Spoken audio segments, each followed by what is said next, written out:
toutes et tous. Et ben voilà, je suis dans le train pour Amsterdam, entre Liège et Amsterdam.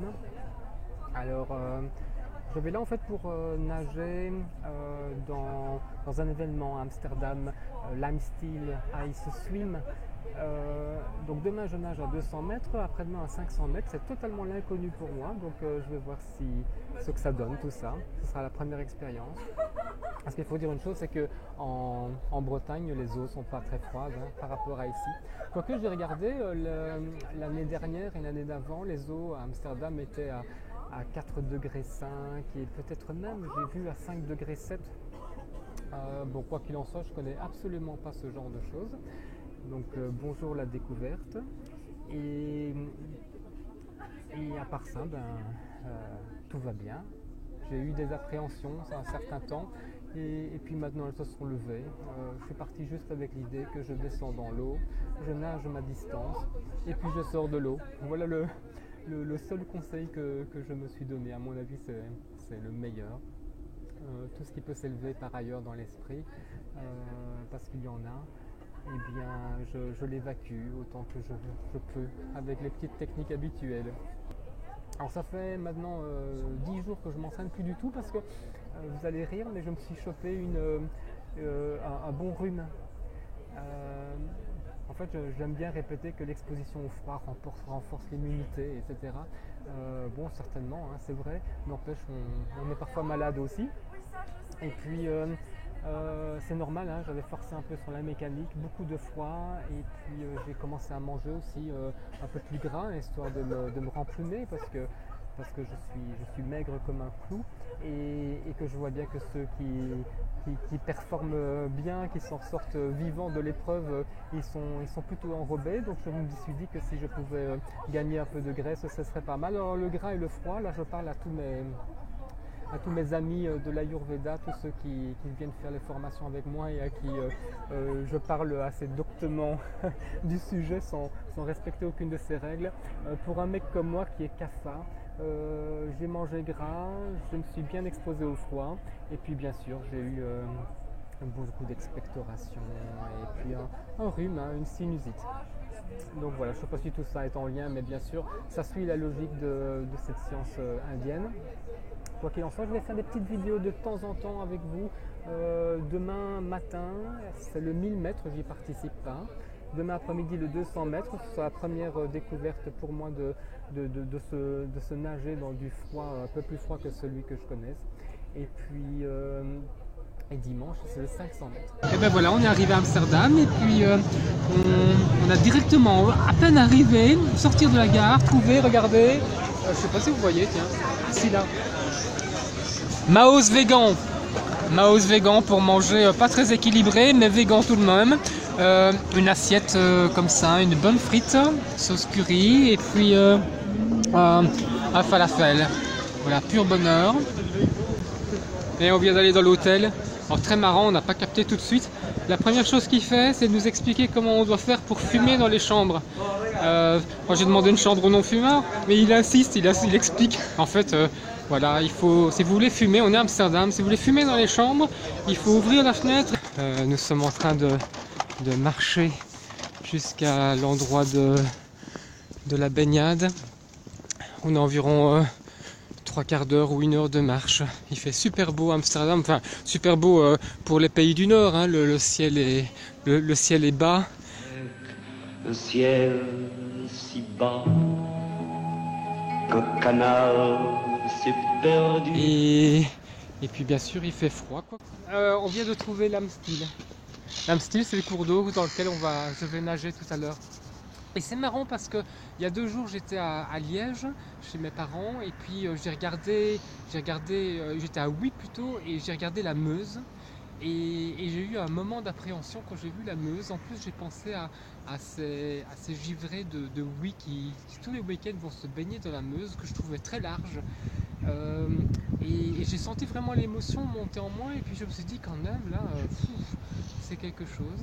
Et aujourd'hui je regarde l'Amstel et je suis vraiment paisible, hein. Ça je m'étonne moi-même. Vraiment calme, aucune appréhension, juste descendre, nager et sortir. Ouais, bah c'est pas facile du tout de trouver l'endroit. Ce qui fait que, vous savez quoi? C'est comme dans les films d'horreur. On a été à un endroit où j'ai filmé juste un instant. On a marché après pendant une demi-heure, trois quarts d'heure dans la bonne direction. Et vous savez, on s'est retrouvé au même endroit. Donc là, vous savez, on a pris le métro, quoi, hein. Ça, on a trouvé le métro. On a pris le métro et puis on n'est pas très organisé parce qu'en venant de Bretagne dans les grandes villes, on se retrouve un peu démunis, mais je pense qu'on a pris le métro dans le bon sens, hein. Là, on y est pour de bon. On a enfin trouvé. Et regardez, c'est ici. Il y a déjà quelques-uns qui sont en train de s'échauffer en dehors de piscine. C'est un bel endroit. Et donc, si je comprends bien, ben, on va tourner autour des bouées qui sont là, les bouées bleues. Et là, on est installé avec une tisane bien chaude. On m'a fait mon marquage. Je suis le numéro 56. 56, ça tombe bien, hein. Comme ça, je vais représenter le Morbihan. Et puis, j'attends pour passer à l'examen médical. Et ça commence à se préparer, hein, c'est pour ce matin. Donc ce matin, c'est les 1000 mètres.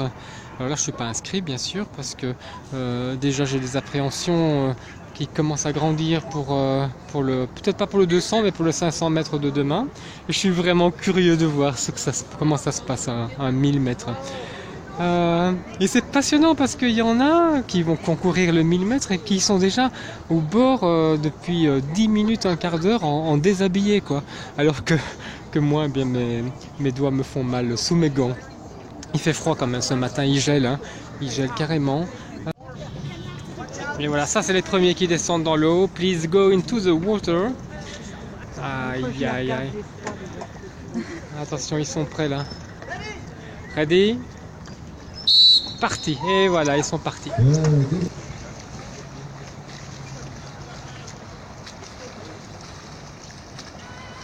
Ils sont toujours en train de nager, ils sont en train de nager le 1000 mètres, ça fait 8 minutes ou 10 minutes qu'ils sont partis. Et c'est à ce moment-là que tu te demandes pourquoi on fait ce genre de choses-là. Et il y a des connaissances, il y a même un ami qui m'avait dit récemment qu'il ne comprenait pas pourquoi j'avais envie de nager comme ça en eau froide. Surtout en venant de l'univers du yoga, de la méditation, de la spiritualité, si on peut dire. Et de me retrouver dans des situations de compétition comme ça. Et il me disait, bah, tu es en train de faire le grand écart là, entre des choses qui sont totalement différentes. Mais c'est pas mon sentiment, c'est pas mon sentiment. Au contraire d'ailleurs, la nage hivernale est venue naturellement dans le cours même de mon chemin dans le yoga, dans la méditation.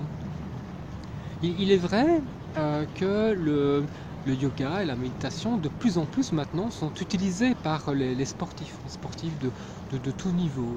La concentration, toutes ces qualités qui peuvent être développées par la méditation sont évidemment très utiles pour les sportifs. Et donc les sportifs utilisent beaucoup le yoga et la méditation pour leur compétition. Et moi, y réfléchir, eh bien, c'est l'inverse. Je pense que cet aspect de compétition, qui est en fait une compétition vis-à-vis de moi-même, hein, parce que vous voyez d'ailleurs ici, il n'y a personne qui concourt contre quiconque d'autre, hein. Là, vous êtes seul avec vous-même dans l'adversité et la souffrance. Et bien, pour moi, cette compétition-là avec moi-même, c'est un outil pour la méditation, pour le yoga. En fait, c'est impressionnant, hein. Carrément impressionnant. On ne se rend pas compte comme ça, mais c'est maintenant que je mesure combien j'ai peut-être surestimé mes capacités à venir ici. Tout à l'heure, je trouvais qu'ils avaient nagé beaucoup et finalement ils avaient nagé 500 mètres. C'est-à-dire ce que je dois faire demain, ce que je me suis proposé de faire demain. Et voilà la fin. And Maria's touching the ball. Ouais! Big hand, big welcome to Maria from the Goldwater. Maria's touching from Germany. La petite photo de groupe du deuxième groupe qui va descendre dans l'eau. Staat verslag, ik weet het al niet. Oh, wacht even. Nou, Dan gaan die anderen even mee, gaat iemand mee.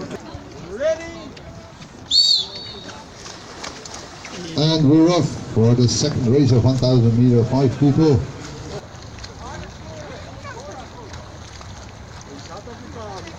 Les derniers 100 mètres. Touching the buoy, yes, the first winner of this week. Yeah, well done. Give him a big. And the warm welcome for Alexander Huzzo. Last 3 meters to swim, touching the blue, skip the goal. Done. He's here. Give him a warm.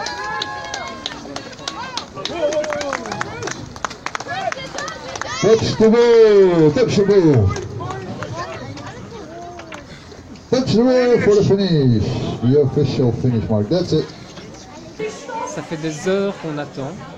En fait, on a eu tort de venir aussitôt parce que attendre et regarder les autres nageurs, c'est nager, c'est ah peut-être qu'on m'appelle, tiens. Ben non, en fait c'est ça, hein. On attend. Et les millimètres ne sont pas encore terminés. Et à force de regarder les autres nager, on commence à se dire que c'est dur parce qu'ils sortent et ils sont dans un état qui sont parfois pas très jolis à voir. Bon, bien sûr, je parle des millimètres, moi c'est 200 mètres. Alors j'ai rencontré là les autres Français. On a pu parler, c'est super sympa parce que sinon ici tout le reste, tout le monde vient des 4 coins du monde.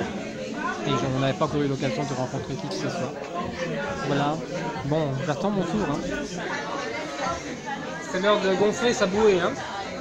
Ça veut dire que le moment approche. Hein.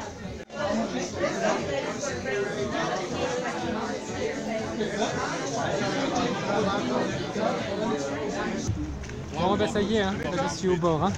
Je suis à 2 doigts de descendre dans l'eau. Ceux-ci doivent terminer leur course. Et puis c'est à moi.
Et ben voilà, je suis sorti de l'eau, j'ai pris une bonne douche qui était bien chaude. Je suis resté au moins 10 minutes sous la douche chaude. Maintenant je vibre de tous mes membres. Et ben c'était quand même dur. Hein. Oh, je sais pas pourquoi, est-ce que j'ai nagé trop vite? Peut-être que je nageais trop vite pour moi. Aucune idée. En tout cas là, c'était dur et puis il y avait du courant là au retour. Dans un sens, on nageait, dans l'autre sens, on luttait contre le courant. Et maintenant, ma question est de savoir est-ce que je viens demain pour les 500 mètres ou est-ce que je reste bien au chaud à l'hôtel. Je ne suis pas décidé là pour les 500 mètres parce que le 200 était déjà bien froid. J'ai eu la nuit pour réfléchir et je ne participerai pas aux 500 mètres. Le 200 était quand même très chaud, ou plutôt très froid. Et surtout la fin du 200, peut-être les 50 derniers mètres, là j'ai senti l'engourdissement. Je m'attendais à beaucoup de douleur et c'est pas de la douleur, hein. En tout cas pas sur le 200. C'est surtout l'engourdissement, une sorte de paralysie qui s'installe, une grosse difficulté à respirer. Donc à ce moment-là, je savais que je ne participerais pas aux 500. Pour vous présenter les frites végan d'Amsterdam, aussi bonnes que les frites belges, presque. Promenade sur les canaux à Amsterdam, ça c'est formidable. Ah, regardez-vous, superbe. Oh là là, qu'est-ce qu'on est bien ici à Amsterdam. Peut-être qu'on va venir habiter à Amsterdam. Et voici les maisons qui dansent. En fait, elles sont toutes inclinées dans tous les sens, elles sont en train de tomber à droite et à gauche. Elles sont sur pilotis, paraît-il, et plus les pilotis se pourrissent, et puis plus elles planchent. Alors maintenant, elles dansent les unes avec les autres.